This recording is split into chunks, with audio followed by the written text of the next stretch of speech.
Faleminderit që më keni ftuar të jem pjesë e këtij rrugtimi, zoti president. Vota plotësisht e harmonizuar dy partijake që parlamenti ynë pati në mbështetje të kësaj nisme flet vetë për sa e nderuar është Shqipëria, që është një prej antarëve themeluese të kësaj organizate 3.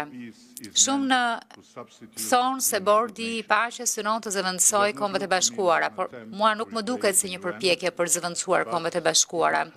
Por nëse ndihmon ta shkund atë gjigant në agoni dhe dashtë Zoti ta zgjoj, atëherë Zoti e bekoft bordin e paqes. Zoti president,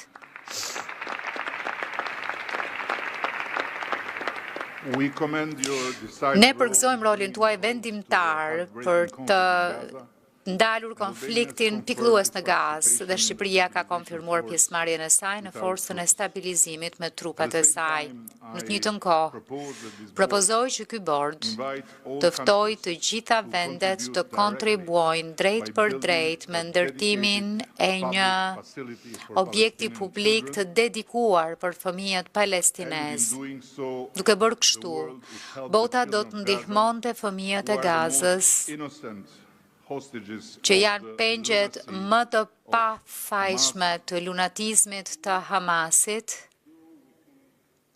të rriteshin me pranin fizike të vargut më të madh të duarve që ka shtrënguar bashk njerëzimin ndonjëherë.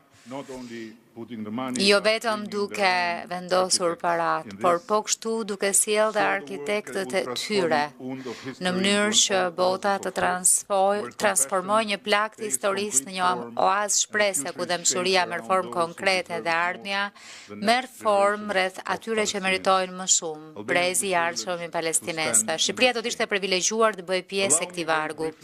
Lejoni shumë shkurtimisht të tërheq vëmendjen te një tjetër konflikt i hapur, më pranë vendit tim, ku udhëheqja e presidentit Trump gjatë mandatit të tij të parë solli Kosovën dhe Serbinë më pranë se kurrë drejt një marrëveshjeje përfundimtare paqeje.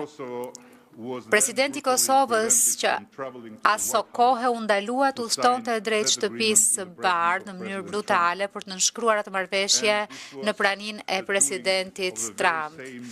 Dhe në fakt kjo ishte ajo çfarë u bë nga ai prokuror sikar që përndoqi edhe vetë presidentin Trump dhe për këto u bë i famshëm botërisht. Sot, presidenti i Kosovës ka kaluar 6 vjet në një paraburgim nga një gjykate e posaçme në Hag sponsorizuar nga një sër shtetesh demokratike, disa prej tyre të pranishme këtu e që duhet ju vi turp nga ajo lloj drejtësie ndërkombëtare.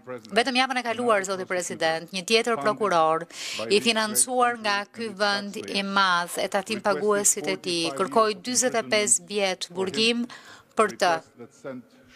Një kërkesë që shkaktoi një val tronditse poshtërimi në të gjithë tërsinë e një vendi paqëdashës. Dhe në këtë moment ka vetëm disa muaj që qëndrojnë midis një njeriu që u ngrit nga rezistenca ndaj spastrimit etnik për të bërë paqe bërës dhe një rezultati shkatrimtar në një gjykatë që deri tani ka dështuar në çdo hap të vetin t'ju përmbahet standardeve të drejtësisë demokratike.